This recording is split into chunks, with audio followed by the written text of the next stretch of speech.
दुसऱ्याला म्हणलं काका पिल्लू खेळत पडलं असं डुकराचं. महाराज ती कोणाही त्या पिल्ल्याकडचे जे माणसं जवळ होते पण लक्ष दिले नाहीत. हे पोरगा महाराज त्याच्या वडिलाचं किराणा दुकान होतं, ते जंगम कुळातलं होतं, तेवढं एकच लेकरू उजरी होतं, एकच लेकरू. मला तुम्हाला सोंग सांगितलंय, सत्य परिस्थिती आहे. महाराज लक्ष्मण महाराज तुमचे जर स्वामी 12 सोयरे असतील तर तपास या.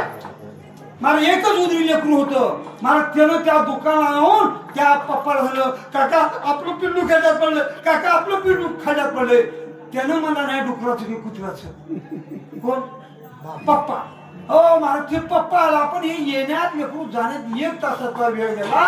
पिल्लू कायमचं खड्ड्यात गेलं. मला काय म्हणायचं, अरे पिल्ल्याच्या ऐवजी त्या लेकराचं नाव शंकर राहिलं असतं. शंकर खड्ड्यात पडल्यानंतर कुत्र्याचा शब्द म्हणत होते. तुकाराम नाव असेल तो डुकराचा तुकाराम पडला म्हणत होते म्हणत नव्हते. म्हणून याच्यासाठी आपण आपल्या लेकराचे महादेव तुकाराम किती पिल्ले गावात? पिल्ले किती आहेत?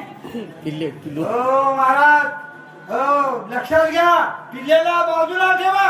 कारण माऊली आम्हाला सांगू झालं कोण्याही ना साधने ना तुडे अरे कोण्याच्या निमित्तानं होईना, लेकराच्या का निमित्तानं होईना, देवाचं नाव आपल्या तोंडाला येतं. म्हणून लेकराचे नाव चांगल्या विचाराचे, चांगल्या देवा धर्माचे नाव ठेवा.